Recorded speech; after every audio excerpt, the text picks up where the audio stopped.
Hello everyone, I am Tessellating Hexagons, and wow, Eurovision season really is beginning to ramp up now. So our most recent offering, well actually it's not the most recent offering as of the time of recording this because I do these one day after, well I'm rambling. The point is, the song I'm reviewing today comes to us from Australia, who had a national final for the first time ever, and you know what, Australia?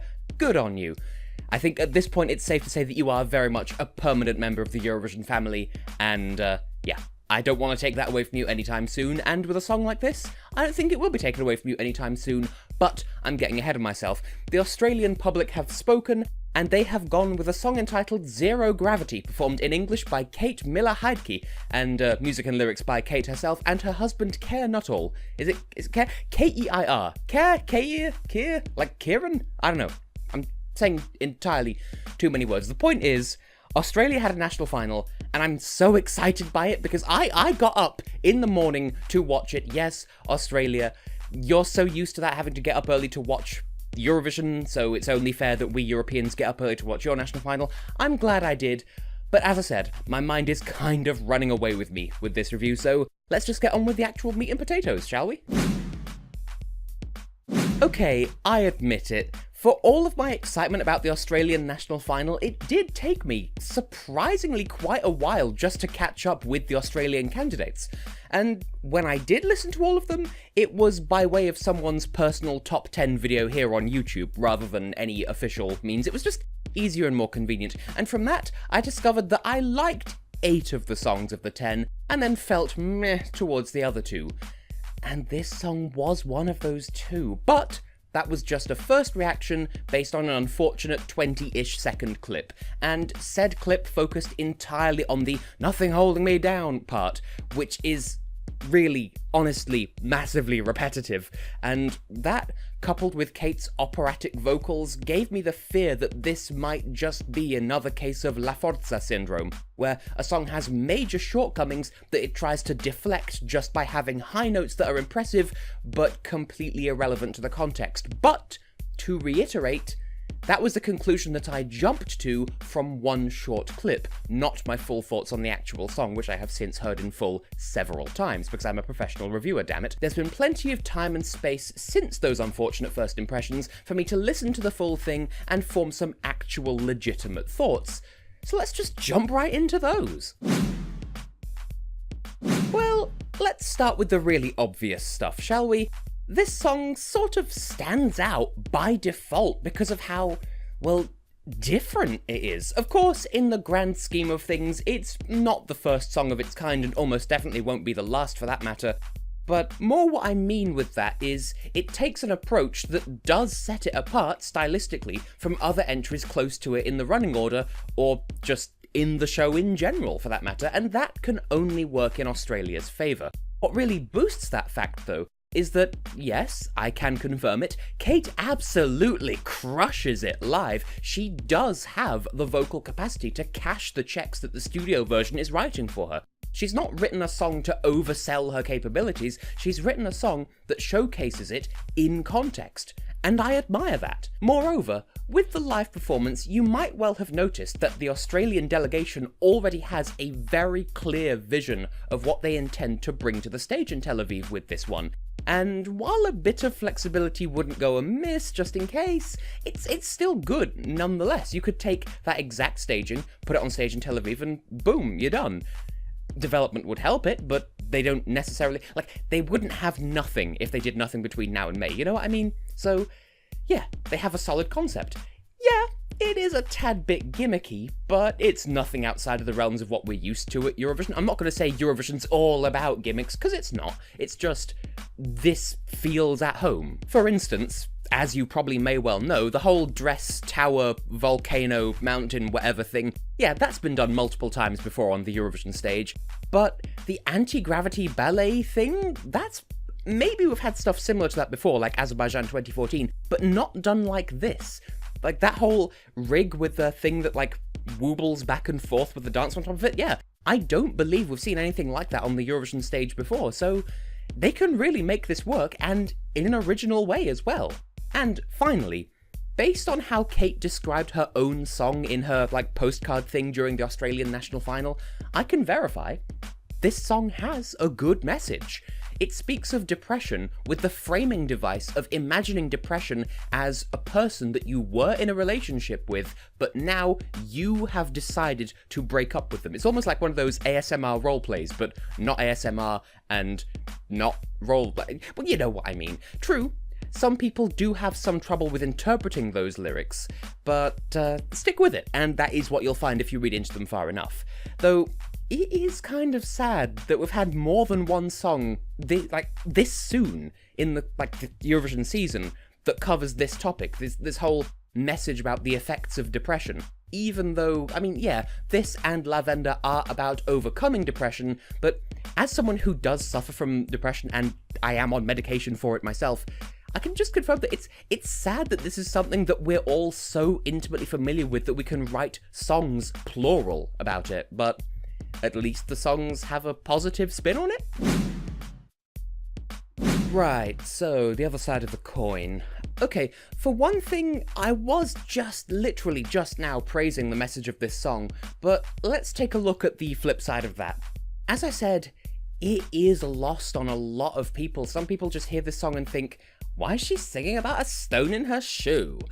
And I get it. People do kind of... It gets lost in the presentation as well because of people are naturally more inclined to follow Kate's voice rather than her actual words because she's singing operatically. It's like we assume that the focus is meant to be on how she sings rather than what she sings, which means that what she sings is gonna fall by the wayside a little bit, which I suppose is kind of fair enough, but also... each line starting with, hey you, and then an awkward pause, that doesn't help, because it feels so detached and conversational compared to the rest of the lyrics.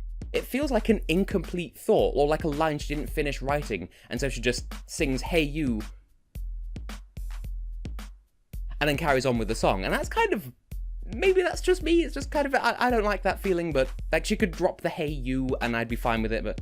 Anyway, secondly, for all the praise I heaped on how much thought has gone into the live staging, let's not mince words, that costume is kind of high-key a Barbara Dex Award candidate just waiting to happen, and that might further distance people from the song's intended message. My main issue really is the headdress. Of course, I'm one to talk about things that I wear on my head, but still, it's just, it's so pointy, it's so pointy, it's so pointy! I mean, the dress itself, meanwhile, the whole volcano bake meat, yeah, I understand that. It's almost a Eurovision staple to have something like that almost every year, but that headdress is so pointy though, why?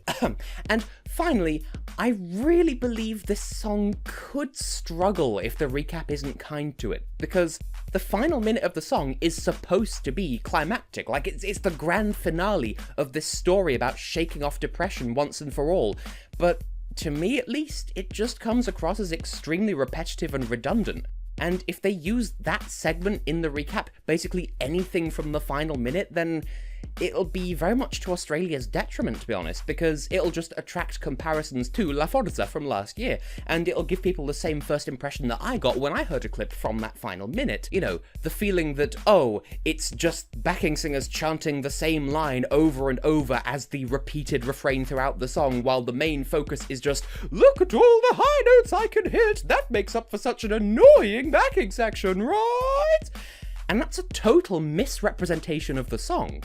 So, it is a climactic finish, but it's only a climactic finish in context. So please, Australia, don't make this mistake at Eurovision. Don't put the big finish in the recap, because it needs that context, otherwise it just sounds repetitive. Now then, I'm really hoping that all of the actually psychopathic Australian fans got all of their crazy out of their system in 2016, when I gave Dummy Im a 9 out of 10 and they all blew up in my face out of pure salty rage. But this song gets a personal score of 6 out of 10 from me. Yeah, I appreciate the message, as I said, as a sufferer of depression. And she has got total mastery of her vocal talents. I would never be able to sing that well myself, so I admire that. It's just that, For me, the big finish of the song runs on for too long, much too repetitively, and the whole zero gravity, like that bit really doesn't fit in my mind. We have a serious song with a serious message, broken up by an almost court jestery, look at me, I can sing high notes section that seems much too light-hearted in tone and presentation for the context, to the point that, to me, it totally undermines the gravity, no pun intended, and severity of the tone that the song is going for up to that point. So, it's okay. I can still enjoy this song, it's just nothing I go crazy over. On the technical side, meanwhile, I'd give it an 8. Kate absolutely does have powerful vocal presence, she's to be feared. And certainly, I think this song has more substance than, and is an improvement over, the likes of last year's La Forza for Estonia. But that's the thing. Say whatever you want, and I know some people are already very loud about this, but no matter what you say, people will draw comparisons between this song and La Forza, regardless of whether you think they should or not. They still will. Whether or not you think there's nothing to compare, they're completely different. And I have seen people taking that stance, but no, evidently people have found things to compare. In the eyes of people not classically trained to perceive these things, they view them both as pop opera, and that's as far as it goes, and that's good enough for them to compare it. And you will have to live with that whether you're comfortable with it or not.